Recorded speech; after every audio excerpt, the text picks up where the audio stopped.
Good evening, and welcome to Chesapeake Public Schools Family Empowerment Webinar. My name is Lisa Carey, and I am one of the Family and Community Engagement Specialists. Our office, which is part of the Department of Engagement, aims to build meaningful partnerships that inspire, engage, and empower families, educators, and community organizations to support the initiatives of Chesapeake Public Schools. We are typically available Monday through Friday from 8 a.m. until 4 p.m. You can also reach us at our main phone line, 757-482-5923, or via email at FACE, that's FACE, at cpschools.com. We look forward to working together to strengthen our community and support our students. Our goal is to continue to provide families with valuable webinars, events, and information to empower them in the educational setting. We are excited to offer our families the Peak Parent University course catalog, which provides an overview of all of our events for the school year. Here, you can also catch up on pre recorded webinars, explore a wide range of educational resources, and make valuable community connections to enhance your family's well being. Please take a moment to scan the QR code, which will give you access to our Peak Parent Catalog. This catalog will provide you with monthly updates, including descriptions, times, and locations of upcoming events.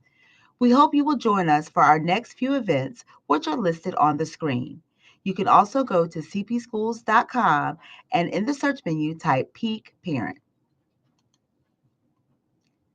Thank you for joining us tonight as we discuss finding a positive balance between food, body, and mind. We will be recording tonight's webinar to share on our YouTube channel. Please note that the chat feature and video have been disabled for this session. If you have any questions, please feel free to use the Q&A box located at the bottom of the screen. Maintaining a harmonious relationship between food, body, and mind is essential for overall well being. It influences physical health, mental wellness, emotional stability, lifestyle, and overall quality of life. Striving for this balance isn't about perfection, but about discovering what suits you best, supporting both your physical and mental health while embracing flexibility and enjoyment. To help us better understand how we can achieve overall balance of food, body, and mind, we have three expert panelists who will share information and resources. I'd like to first introduce Mary Dye, who is a registered dietitian and certified eating disorder specialist with 20 years of experience across all levels of care. She is the director of nutrition at Prosperity Eating Disorders and Wellness Center in Norfolk, Virginia, overseeing a team of dietitians treating clients ages 10 and up. She also serves as an expert advisor for Within Health, a virtual treatment center, and maintains a private practice in Virginia Beach. Passionate about helping clients find peace with food, Mary is also a devoted mother of two who loves spending time at the beach and in the kitchen with her kids. Next, we have Dr. Wendy Schofer, a local pediatrician, a whole family emotional health specialist, and an improv comedian.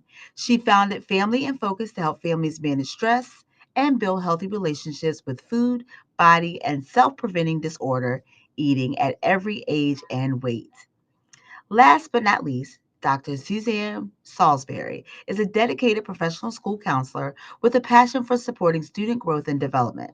With 28 years of experience in Chesapeake, she currently serves as the lead elementary counselor for Indian River Borough and the seventh grade counselor at Greenbrier Middle School.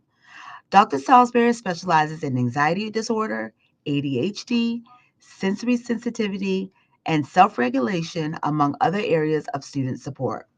Beyond her professional work, she is a devoted mother and shares her home with a beloved cat and bunny.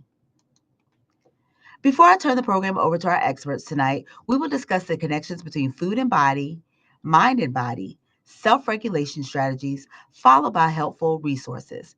At this time, I'd like to turn the program over to Mary. Welcome, Mary. Hi, thank you so much for having me, Lisa. It's really an honor to be here.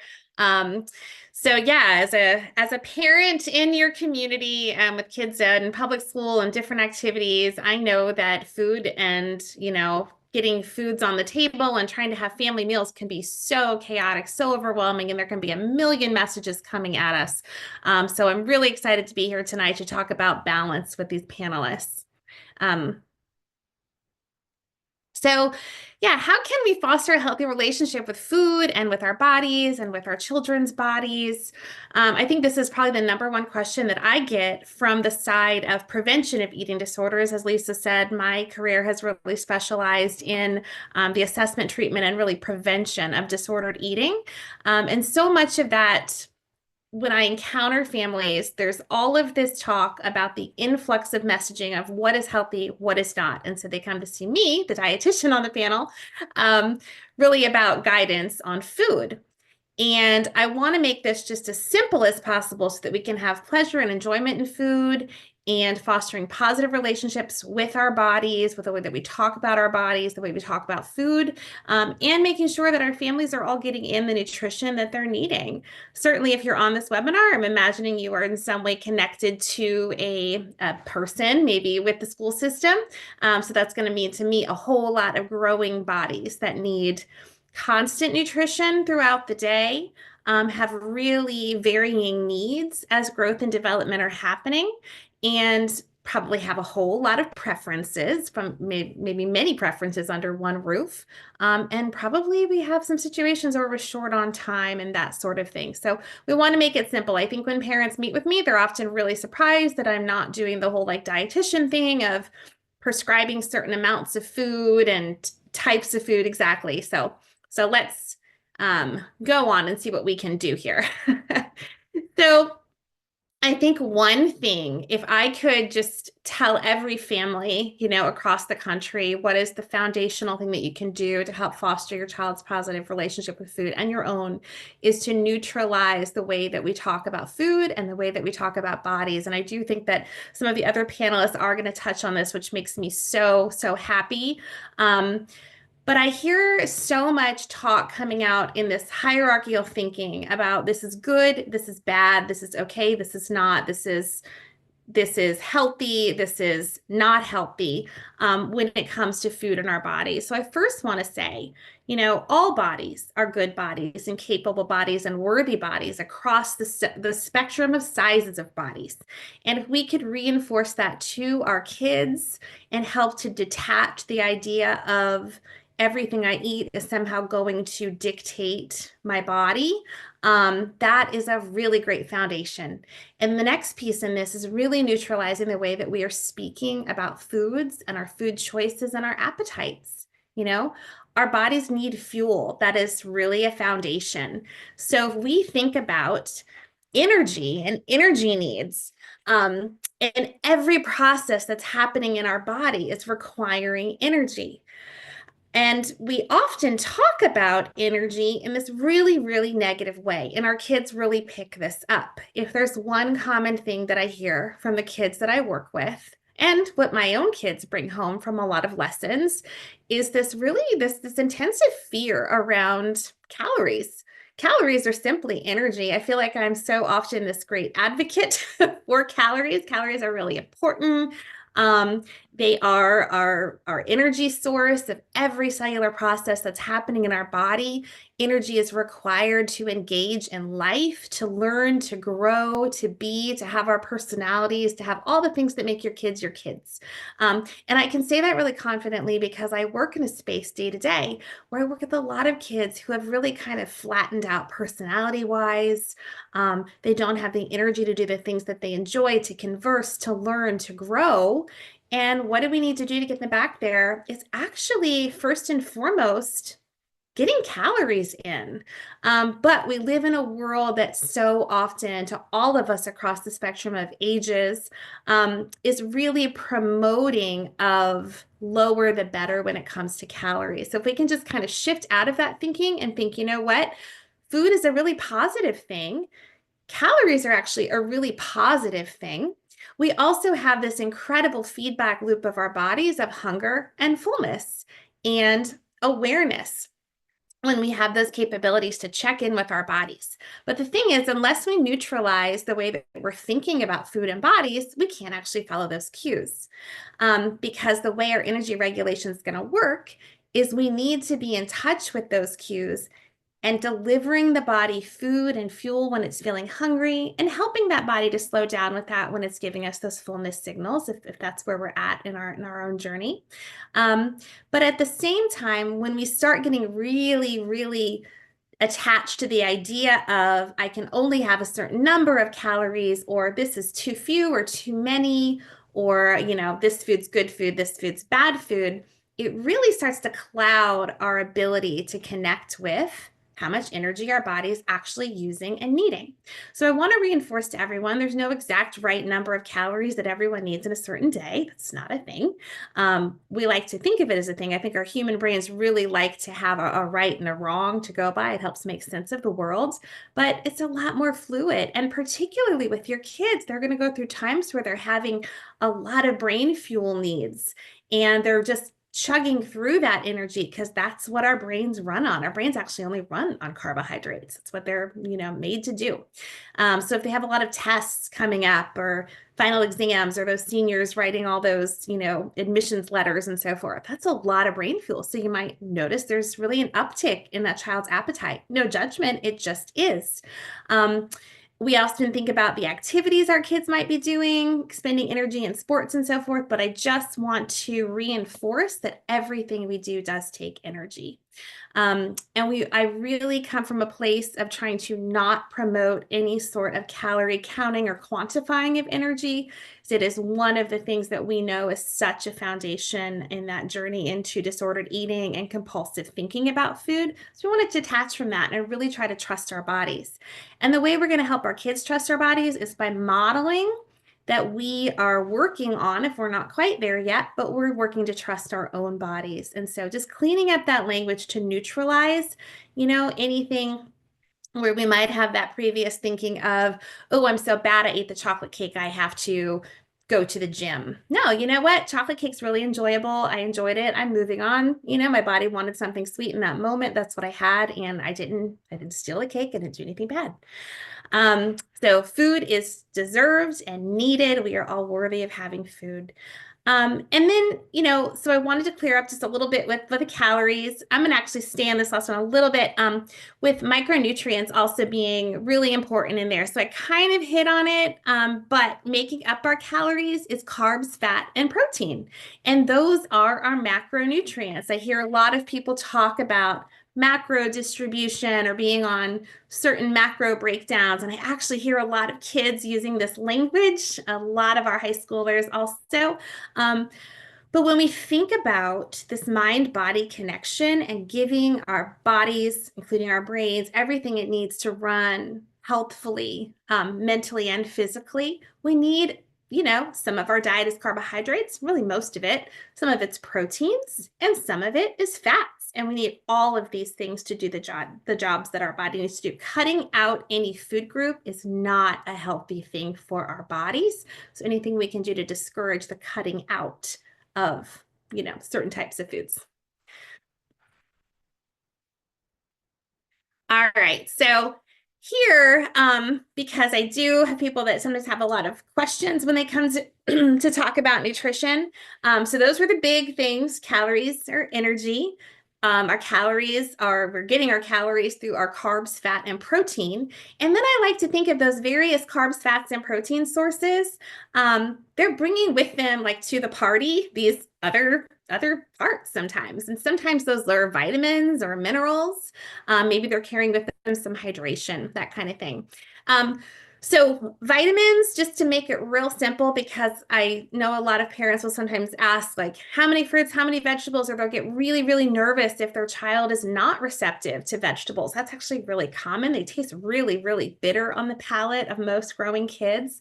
Fruit is usually more well received. It's definitely sweeter.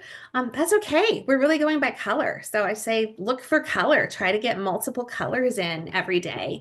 And that you can make a fun game of that. Kids like to think in color sometimes, the younger ones at least.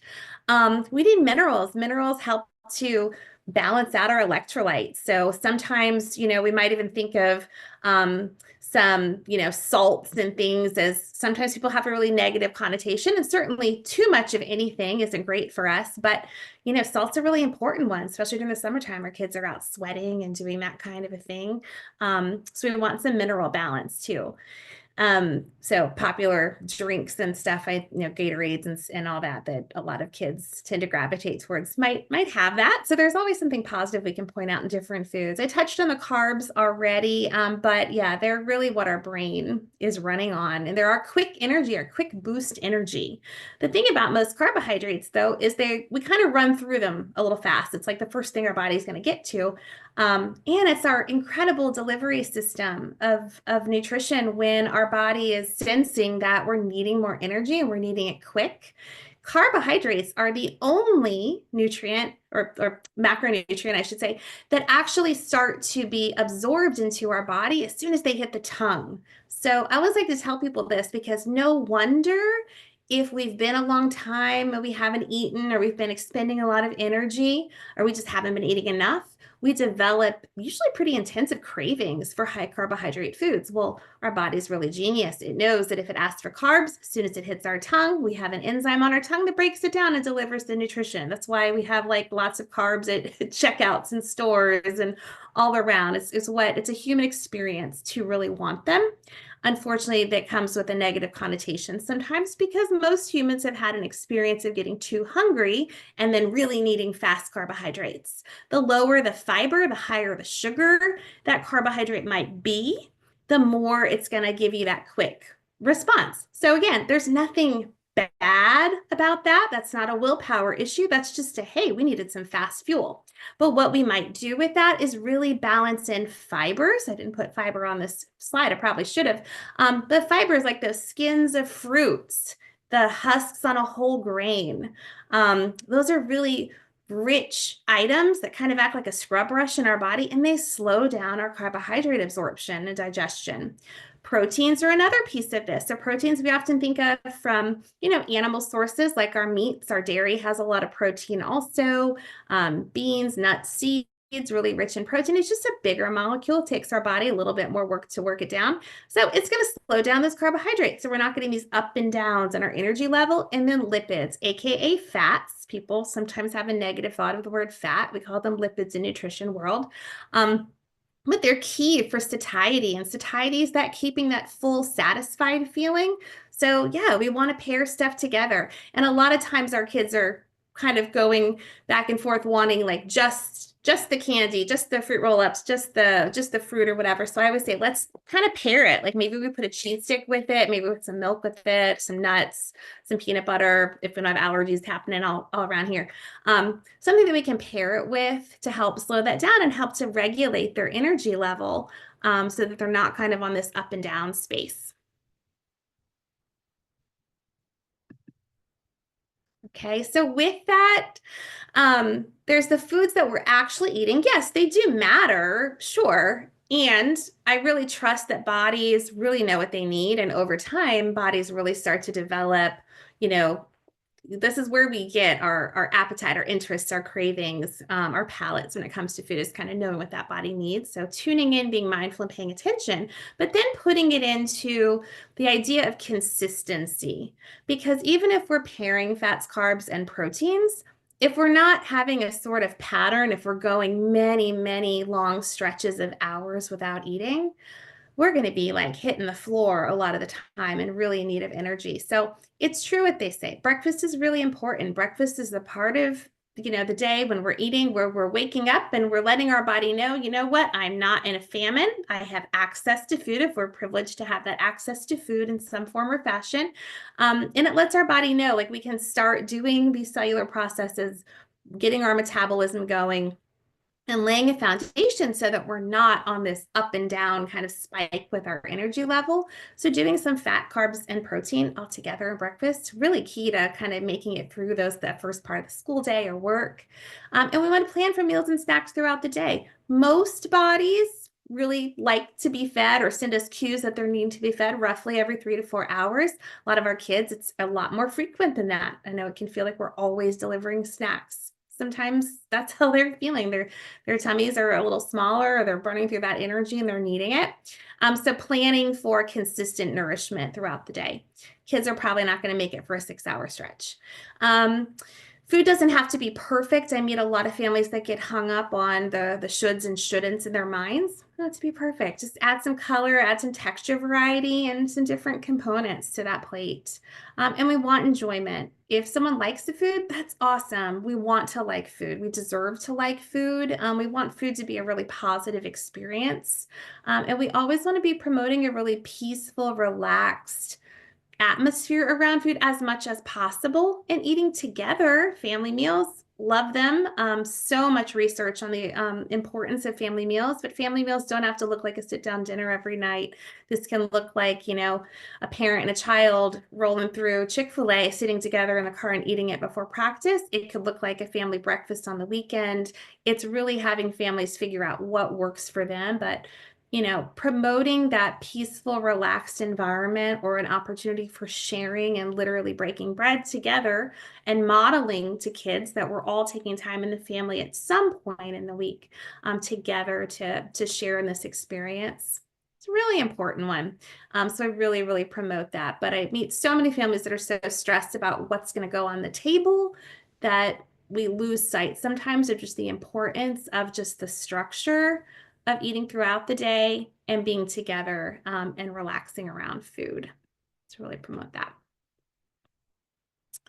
So another thing I'll say is, I think of one of our big roles in having kids in our lives, especially, is really trying as much as we can to expose them to a wide array of foods. It can be really frustrating when they keep rejecting it, but we want to keep doing introductions, not in a pressuring way, but just in an access way of, here it is. And it's true what they say, it might take 30 times to try something. And just giving them lots of varieties and opportunity to try that, and really introducing things in a really neutral manner, again, so that they don't feel pressured. Trying to trust fullness cues. I know sometimes with adults, it can be hard for us to trust that kid needs more or is done with that, but really letting the kid have the responsibility in that part of it to trust their body's cues. Of course, this would differ if they're, for example, in a medical condition or recovery from an eating disorder. It might look a little different, but more often than not, we're going to try to trust those cues. We want to also honor cravings, letting, family members play a role in what might make it onto that dinner menu or, weekend menu or whatever it might be, having a say in what might go on the lunch plate, or using school lunches as a great opportunity to try different foods.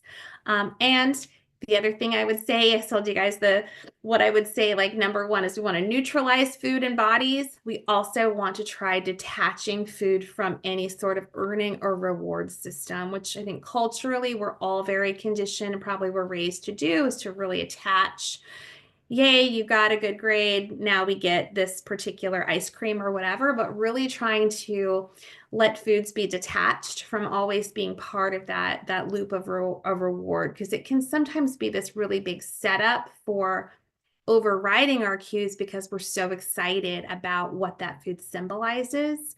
So that would be a big recommendation that I have. And some of my colleagues here on the panel might talk a little bit more about that, but I'm going to go ahead now and turn this over to Dr. Wendy Schofer. Hey, there we go. Thank you so very much. I would love to build off of what Mary was saying and just kind of highlight a couple of things. So if you noticed, there was quite a number of times that she talked about patterns. So she talked about patterns. My goodness, I wrote down a whole bunch here. Patterns of belief, patterns of food choices, so eating, patterns of growth, of food colors, of texture, of food composition, patterns of enjoyment and emotions that are being shared with family meals. Along with that, a pattern of togetherness and relationships. And so we're going to keep on coming back to that over the course of our time here, the importance of patterns. As well as I want to highlight how she mentioned that, how much is in our culture about our approach to food or to bodies, or to using, food as rewards. Just noticing. It's just a part of our culture. But as we're highlighting that, we can start seeing what it is that we want to create some change. So, one of the things that I want to really kind of emphasize here is being aware of those patterns gives us an opportunity to start shifting them. So, we've been taught so many things. I know I always heard that phrase, you are what you eat. Um, we have been kind of like defining health by size, by weight, by what it is that we're eating, but there's so much more to it. And I call that what's kind of behind the scenes instead of just looking at what's on the plate, the size of the body, the growth curves. Behind the scenes is actually like what's on the inside. And so, as we're looking at that mind body connection and exploring that some more, we're going to dive into more about, well, what about our habits? What is it that helps us understand a little bit more about the food choices that we're making, the eating habits that we have? And all of that's really looking at the why. Well, why we eat, that depends on so much more about the emotions that we're experiencing, maybe our beliefs about foods, about the importance of, different ingredients, different color patterns, like what Mary was saying. And so we're going to be looking at so much more of those patterns and understanding them first for ourselves, and then to be able to understand a little bit more about what our kids are doing.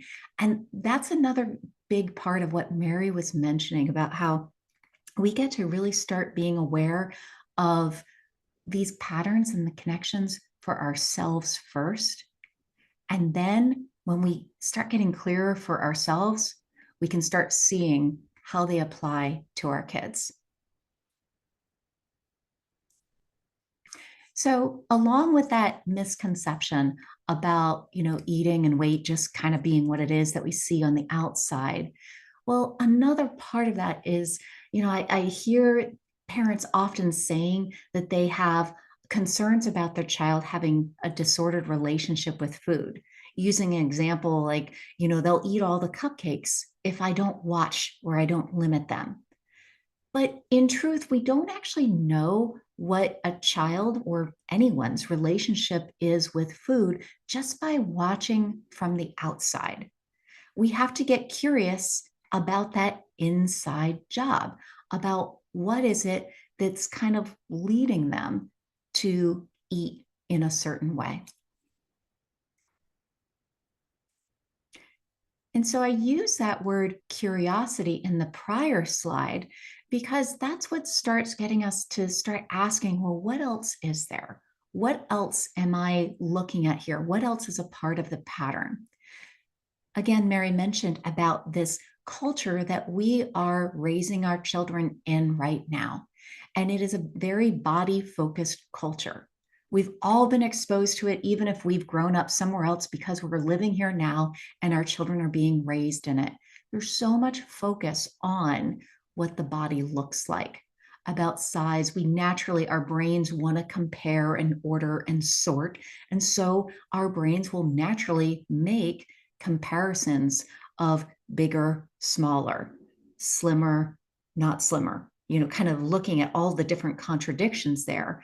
And with that, we also have a culture of what it is that we've learned are kind of like ideals, the beliefs that we have about what is maybe a preferred type of body or not. We're just going to acknowledge that that's a part of our culture. But as we start getting more aware of that, we can start having more of an understanding. And if we want to shift that, that's where we have our opportunity. So, looking at those cultural influences, they're really just one part of the many stressors that we experience each and every day. I mean, think about it. What stresses you out? there's a lot of kind of options that I threw on this slide, a bunch of different things that kind of create that feeling, that stress on the inside. And notice how many of them are things that are just beyond our control, things that other people say, what's in the news, how much work we have, all sorts of social disruption or resources. I want you to just think for a moment about what it is that stresses you out.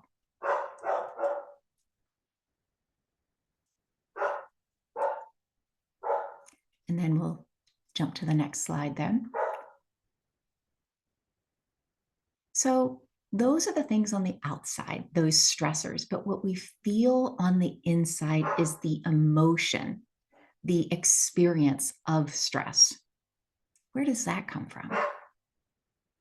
Well, emotions come from, the perspectives that we take, how we're looking at things, maybe what we're focusing on.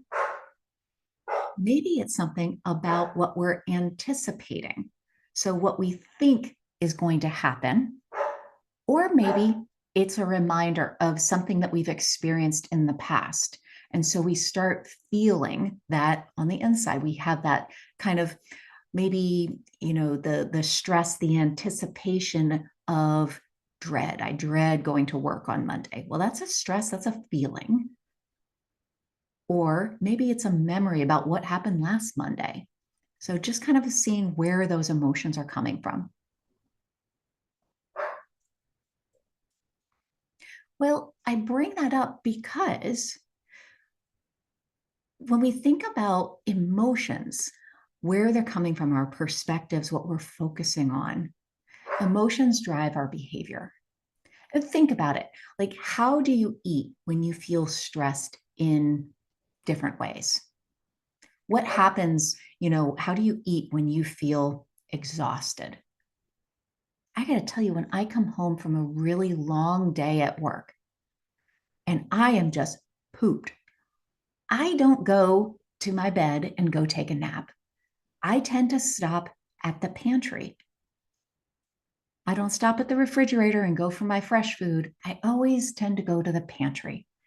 And that's where I find my tortilla chips, because they just satisfy that. Noticing, oh, interesting, I'm tired, I'm exhausted, and I want to grab for certain foods. Funny how that doesn't actually take care of my exhaustion. Makes me feel better in the moment, but it doesn't actually take care of what is the experience that I'm having, that emotion in the moment. So while we may have this goal of mindful, hunger-based eating, I just want to kind of normalize it, that we are all emotional eaters. Another way of saying that is that our behaviors, like eating, are being driven by emotions. And that's something that's very common. It's not just about certain types of emotions. I mean, think about what happens at a celebration. We all get together, we're celebrating, we are in communion, and then we eat together. Interesting. We're not all looking around going, hey, you hungry yet? You hungry yet? No, we're like, it's time to celebrate. Let's eat. Same thing that when we're experiencing other feelings that don't feel so good, so other emotions that just don't feel so good, sometimes we turn to food because we want to just not be feeling the emotion. So we want to feel better.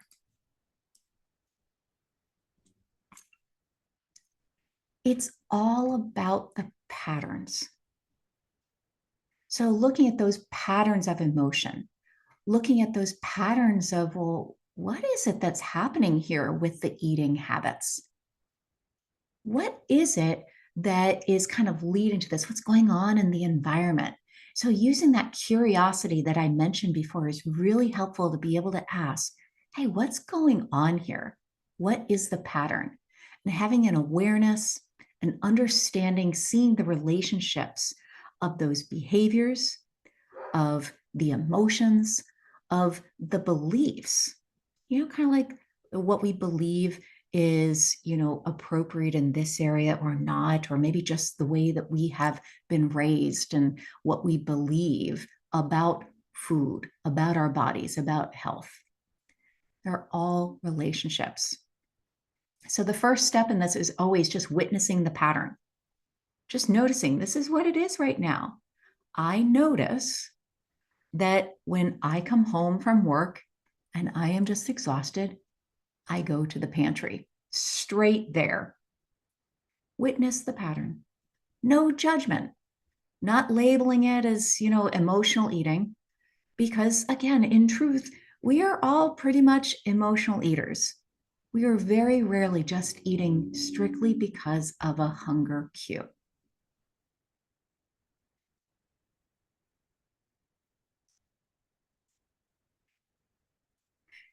And so, really, coming back to those relationships, the eating habits, the perspectives, they're all patterns that we get to witness over time as we learn and grow. And I want to highlight something. In order to learn and to grow, we will mess up. Messing up, doing something you're like, oh, I really wish I hadn't done that. Or, my child did that again. That's something where they're messing up. That's part of growing. That's part of learning. Oh my goodness. Thomas Edison famously said, I have not failed.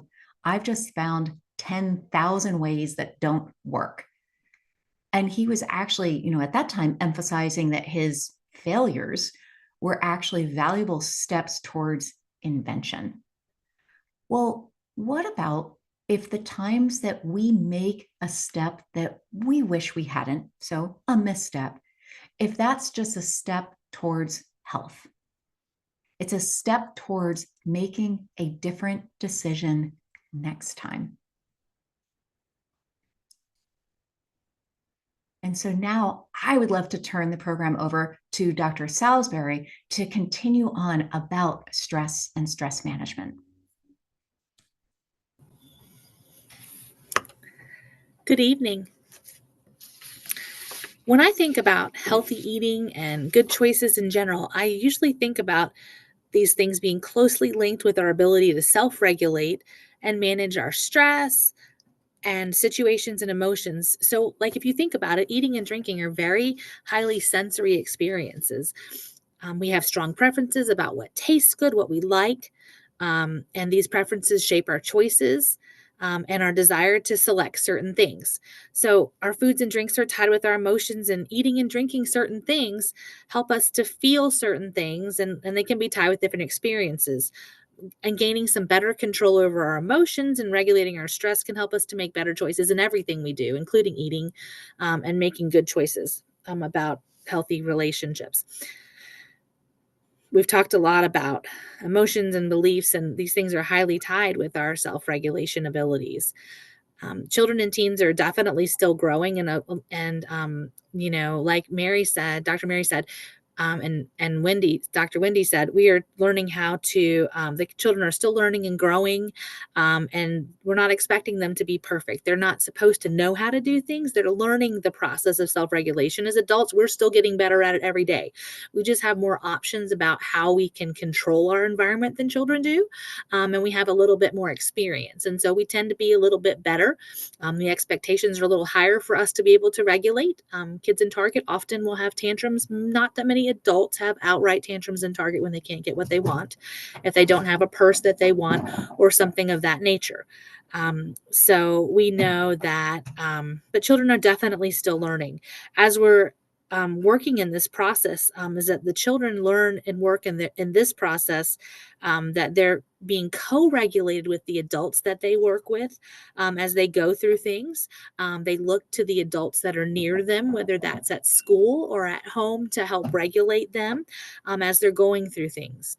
And parents learn very quickly when we're soothing a child the things that work for our child. I always say the parents are the experts on their child. They know the best, and I always try to get their advice when I'm working, or input when I'm working with children, their children, what works for them at home, because that's an important piece of the puzzle. Just like we find at school can very much help with what they're dealing with elsewhere.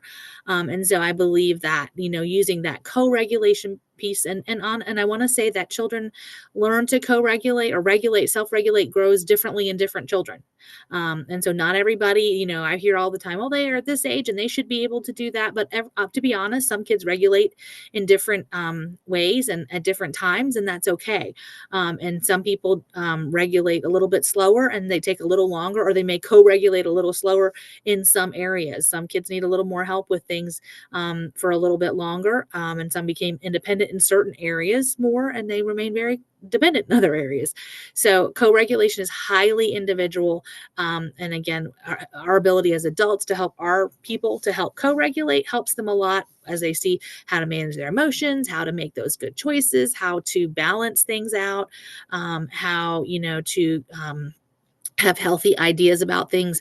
Those are all monitored and mirrored by the adults that the children are around. So it's very important what you do. And we help them regulate with us. We help them calm their storm until they're able to do that and learn those strategies that work for them. So that's such an important job for us adults that work with children or that are parents to be able to do, but yet a very, very critical one, that we manage our own feelings and emotions as we help our children learn to do the same. And it is a process, like Dr. Wendy said. There's certainly not a point in time, and it takes time, and our parents and our children are learning, and we don't expect perfection. I just want them to be progressing along the way. So it's really important to help them develop these healthy habits, though, so when they're bored or stressed, that they don't automatically just reach for things that maybe aren't the best for them. One of my favorite tools I like to use when I'm working with children or teenagers is teaching them to balance their emotions, and using things that you can control. This is called the circle of control. It's a visual that I'll use or draw sometimes. And it's really important because it allows the child or teen to see and focus on things that they can control and things that they cannot control. And I tell them, you're allowed to worry about what's in the middle, what we write in the middle of the circle, but the things on the outside, you can't worry about because you can't change them. And I always use the example of like the weather, for example. It doesn't really do you a whole lot of good to spend a lot of time worrying or being upset that it's going to rain on a day, because you really can't control that. When you're able to control that, then that would be something you can worry about. But that's not something that you can actively fix. Studying for a test so that will decrease your test anxiety is something that you can control. And so that's okay to kind of not worry about it, but do those strategies. What do you do to make yourself feel better? Well, when you prepare, that decreases your amount of stress. So learning those strategies that help to regulate those emotions that we can control is really important. And it's actually very empowering for children and adults to learn that, because when we only focus on the things we can control, I think we're happier. When we learn that we can't control other people, and that we can only control how we respond to them and the things that we do, we feel better. But we can definitely, and it empowers children to realize, hey, I do have choices in how I act. I can do this or bad. And even when you put two acceptable choices that are acceptable for them to do, they still feel like they're having some say. And that's very important as children are growing and developing that autonomy. That is so important for them as they get older. It helps them to also feel like it can release some stress by feeling like they have some control. Building a feelings vocabulary, you see those words around there. It's really important for them to have that, because then they can start to label what they feel and how they're feeling. So that allows them to communicate with other people. Just like when a toddler starts to gain vocabulary, they're able to better communicate their needs to us. And that continues throughout their emotional development, because as people mature emotionally, we're able to better regulate. Once we know it, we name it, then we can deal with it. If we don't know what it is or can't figure out what it is, then we sometimes aren't able to figure out how to put it into some context and make it more useful for ourselves. So the next slide I wanted to talk to you about is the zones of regulation. This is a great way that we use sometimes to work with students in helping them to see that, just because we start in one area doesn't mean we have to stay there. We take the different feelings, they're clustered in these different zones, and we may start in one spot, but we don't have to stay there. I think it's so important. It's very empowering for children to say, oh gosh, just because I woke up on the wrong side of the bed and I had a rough morning, I don't have to have a terrible day at school. The whole day's not ruined because you woke up late. It might feel like that, but helping them to see, yes, there's active things that we can do to move from one thing to another another allows us to better regulate. Just because, like, if you're, for example, I'm not a morning person, I never probably ever will be, but that's okay. I have found things that I can do to move myself from maybe being in the blue zone, kind of slow moving, into a more focused and calm, or I'm not really, but focused place where I'm able to get the things done that I need to get done. We find things that alert our body. I like to drink coffee, cold water with ice. There's different things that make us to feel like we can move or calm ourselves into a space, or having a healthy breakfast that makes you feel better, and the right energy can help us to move from one area to another. But helping children see that they have power to move back and forth, and also to be able to identify those feelings, and that just because we start off rough doesn't mean we have a hard time. And in the same way, just because we had a rough time and we maybe got escalated a little bit and felt out of control, made a wrong choice, whether it be with food or whether it be with behavior, we're not stuck there. That does not determine our entire day. We move back and forth throughout the entire day, and that's okay. And we have some control in doing that. And you know what? We learn from our mistakes. And so I think teaching children how to use those words and identify that, and also helping them to focus on what we can do to feel better, is really, really very helpful. So, another thing I just wanted to go over is that when we think about mindfulness, or about coping with anxiety and stress, or making healthy choices, a lot of things talk about being mindful. And basically what that means is just being in the moment and being aware of what we're doing, so we're not mindlessly doing something. So a tip for, like, if you're trying to come up with an activity to do for emotional development, have your child sit down and think about what are you feeling, and have them reflect about, in that moment, just stop what's going on, take away the screens, and think about what are you feeling in this moment. Or, like, if you talk about something, ask them, how did that make you feel? Not asking why questions, those typically make people very defensive, but to asking, what were you hoping was going to happen? And then talking about, how did that make you feel? What can we do to help you feel differently? What can we do to help prepare better next time? Having a plan is very empowering for children as well, and teens. But that emotional development, being able to sit and think, what is it that I'm upset about? What is it really going on? And so that really helps in the moment. And another thing is encouraging mindful eating. There's a tip there about, like, when you eat your food, make sure that I try not to have TVs and screens on it all the time, because I think that encourages not to really enjoy or pay attention to what we're actually having. We really can miss out on some pretty great experiences when we don't take time to really enjoy something that might be really delicious. So I think that's important to develop it, to give its own space and time. Also, thinking about how it tastes and feels in your mouth, but also something else that's really helpful when you're thinking about mindful, it's just a practical thing. I've had parents tell me that sometimes one way that, a lot of teenagers especially love to eat after school because they're starving, and kids, any kid actually, after school time.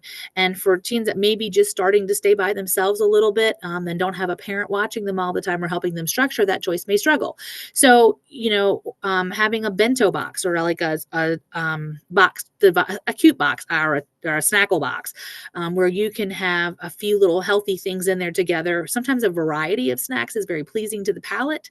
A protein and some cheeses and maybe some grapes and something else that they really enjoy, a nibble of something, pretzels maybe, something that they enjoy, but they have different textures, and it makes it a positive experience, but it also is kind of balanced. And also it takes the thinking out of it. So it's already prepared for them when they get home, or on the way to a practice for a sport or an activity. It can be something quick to have that kind of stuff prepared. I think is very, very helpful for kids and parents once you get into a routine, and it makes it interesting for the child. So those are just some things. But as we regulate ourselves better, nobody's perfect, but it definitely helps us manage stress better. So thank you. We want to thank our wonderful panelists so much for sharing their expertise and providing us with a wealth of valuable information. Listed on the screen are several resources should you need further guidance or support. As always, we encourage families to reach out to their child's school counselor for best practices and additional resources when navigating concerns related to our youth. Please feel free to utilize the additional information provided on this page. And at this time, we invite you to put any questions that you may have in the Q&A. We do have a couple that we will go through with our panelists if they're ready. So our first question is, what does a healthy balance mean for feeding a busy family? One of our panelists would like to answer that. I can start with that one. I think, we talked about this balance of, textures and flavors to keep interest involved and different nutrients on the plate. So just carbs, fat, protein, some color. But I think a big thing when I think about balance in a busy family is not having it take up too much mental space and energy. Like getting food on the table is victory at all. So yeah, it's not taking up too much mental space, and it's allowed to not be perfect, and it's allowed to have a pivot. You know what? If something burned or didn't work out, all right, we're going to order a pizza. Like that is still a balanced option. We need to get food on the table. I have no idea what balance looks like for you. You get to determine that. Every single day, it can look very different. And so I hear, exactly what Mary was saying, like just giving ourselves the permission to just say, this is what balance looks like right now. All right, and our next question, how can I focus on healthy relationships with food and not on size? Well, I'll jump right in with that one. So I think that even just like starting to think about how this is a possibility, because we have talked about focusing on size, on the scales, on portions for so long. And so now even just shifting to thinking about, focusing on relationships is a huge step. We're looking at something else that we actually want to have more of, which is an amazing thing. Our brains really don't like this whole like cutting back and do less of this, or trying to have like a focus on restriction. That's why diets don't work. But when we can focus on what it is that we actually do want, what we want more of, our brains are like, that's it, that's what I want, and I'm going to go towards that. So honestly, the first step is even just saying, this is what I want more of. All right, and our next question, how can I help my 13-year-old who is not happy with her body when this is something that I've struggled with my whole life?